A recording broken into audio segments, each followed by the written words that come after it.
So I'm going to tell you a little bit about my adventures and relate it to some of these things that you're discussing and hopefully inspire you to take that into your business place and go on and conquer the world, because that's what I did. It started actually as a school teacher.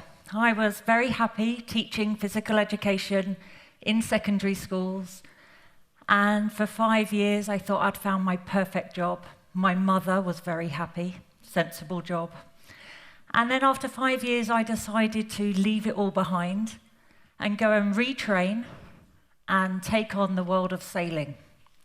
Now my mother is scared stiff of water, so didn't really understand the big change.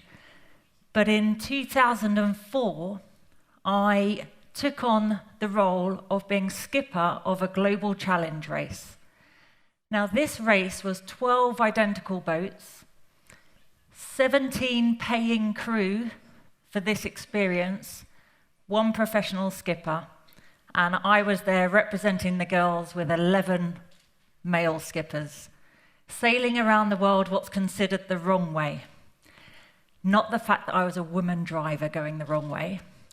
It was because it's against the prevailing winds and currents. So everything is difficult. Everything is against you. Life sometimes feels like that. And it was the owner of the race, Sir Che Blythe, who suggested that I look to the future. Don't work each day without looking ahead. You have to plan for the future. I was planning to get to the end of the race. I had not thought beyond that. Now, he was the first man ever to sail what's called the impossible voyage, on his own, the wrong way around the world. And he said, "Why don't you become the first woman?" I smiled politely, bought him another whiskey, and disappeared quickly. Now, that leg from Cape Town to Boston, 7,000 miles, a lot of emotion on board my boat with my 17 people. And I thought, he's planted a seed. Maybe this will be much easier without the 17 people on board. And that is where the Aviva Challenge was born. 3 months after finishing that round the world race, I set off on the exact same boat, minus the 17 people, and sailed non-stop around the world to become the first woman to do it. Now, I was very lucky. It was all about timing and meeting the right people, that I got an insurance company on board as a sponsor to pay for it. A small detail I may have overlooked when talking to my sponsor was that I'd never actually sailed solo before in my life. This was a whole new experience. And until day one, where I said goodbye to the team, I hadn't even lived on my own. I had no idea, and the last words I got told was, "Don't cry about it. You're going to find out on the way you've got 29,000 miles to learn how to do it." So off I set. 178 days later, 6 months on my own, living in a 72-foot steel tank. Around the world I went, and I learned a lot. I learned why there are only 5 of us that have been foolish enough to go the wrong way around the world. There's a reason everybody else goes the right way. So sometimes I have to remember what I've done. And apart from the Red Bull Skyman that defeated gravity yesterday, 500 astronauts have voyaged into space, approximately. 270 people have circumnavigated the globe. 60 people have circumnavigated the globe non-stop, so not getting to stop off and see all these wonderful places, just sailing past. Only 5 of us have sailed non-stop around the world the wrong way, so against the prevailing winds and currents. 3 of those 5 have gone not only the wrong way, but the right way as well. And only one of those is a woman. That's why I get to stand here and talk to you guys today. Thank you.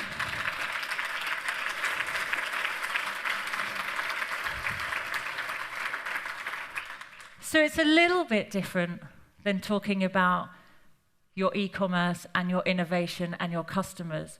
But what I hope I've done is inspire you to think big, think outside the box, challenge people's perceptions, do something about changing it, and believe it, because you guys can do anything you put your mind to. You just have to dare to dream. Thank you. Thank you, Dee. Have a seat. Cool. Thank you, Dee. Wow, Dee, where can I start? I just want to go back to the first time that you decided to go round the world non-stop the wrong way, so against those prevailing winds. And just to sort of highlight, that's 29,000 miles we're covering, or there or thereabouts, and you're doing it in just under 6 months. But that's a huge amount of time to be on your own, non-stop, isn't it? It saved Christmas shopping. It saved a lot of birthdays that I didn't have to go shopping for. Could you still not have done your purchases online, though? Well, technology now has moved on. It's amazing how much shopping you can do at sea. I can imagine, can't you?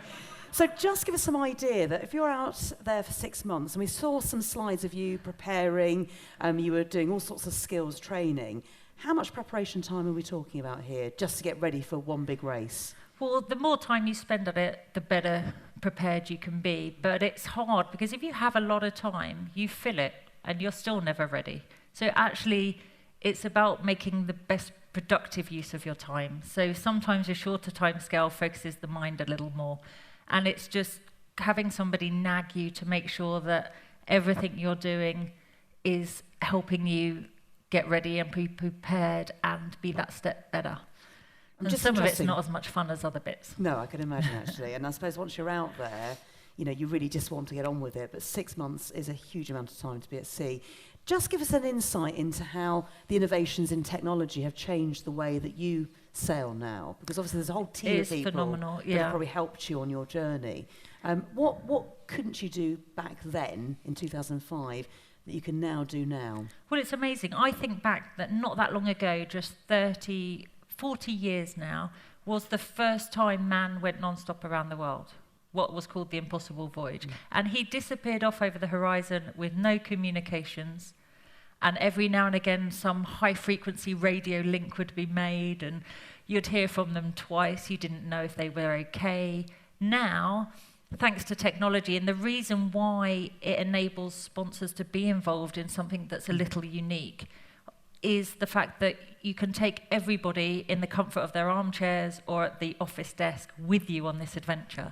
Now we transmit high-definition video back, we video conference into companies' AGMs, and we can talk to you from the Southern Ocean and go, look, it's really horrible, and actually take you on the journey without you having to get your feet wet. Yes. And that, I think, just brings sailing to life, and it has helped the sport no end.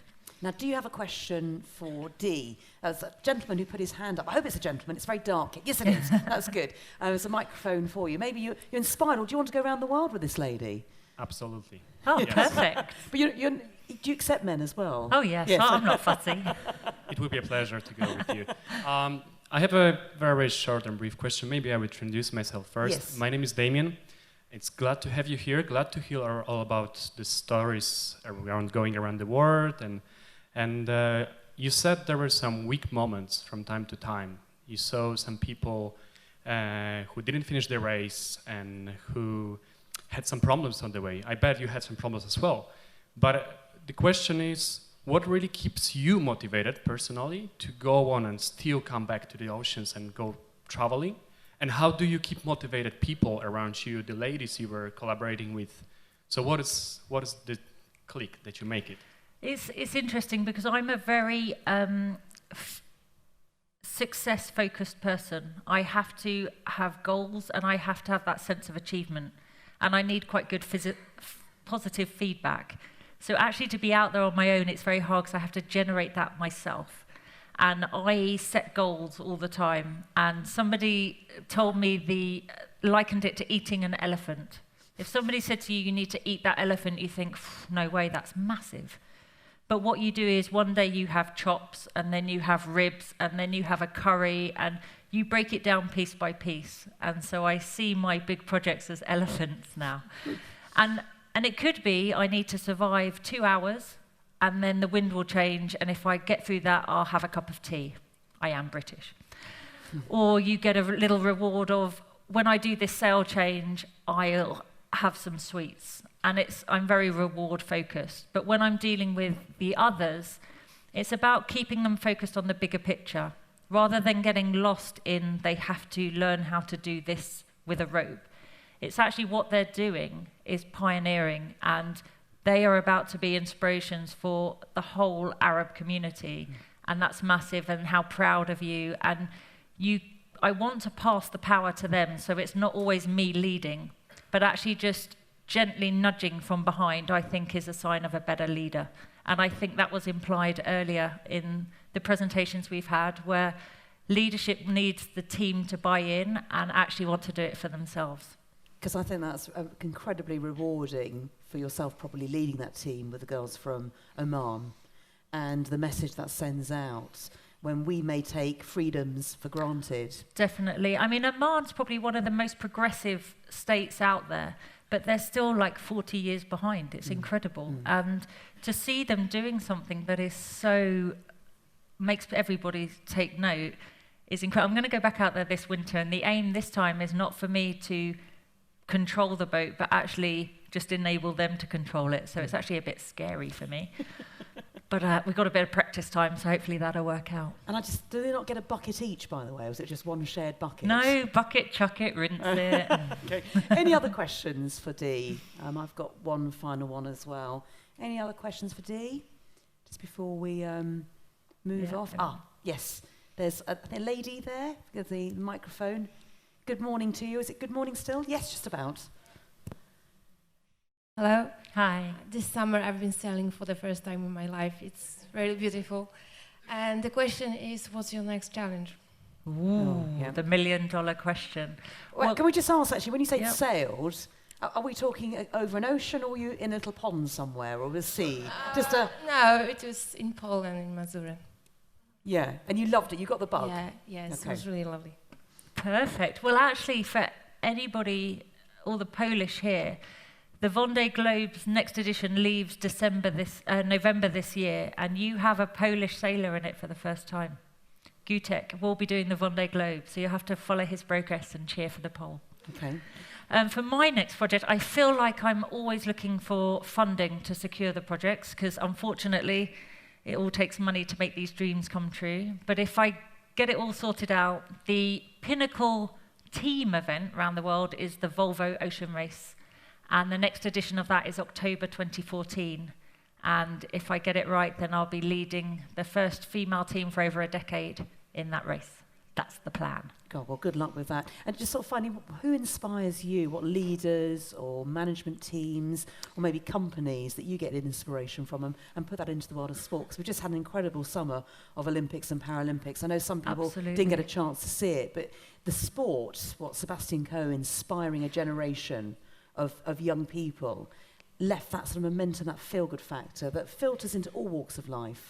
Definitely, and I think you really need to draw on all resources, and it need not be somebody in your field, but actually just somebody who you're impressed because they just won't give up, or they're tenacious, or they just want to prove people wrong, or will keep working at something until they prove it right and works.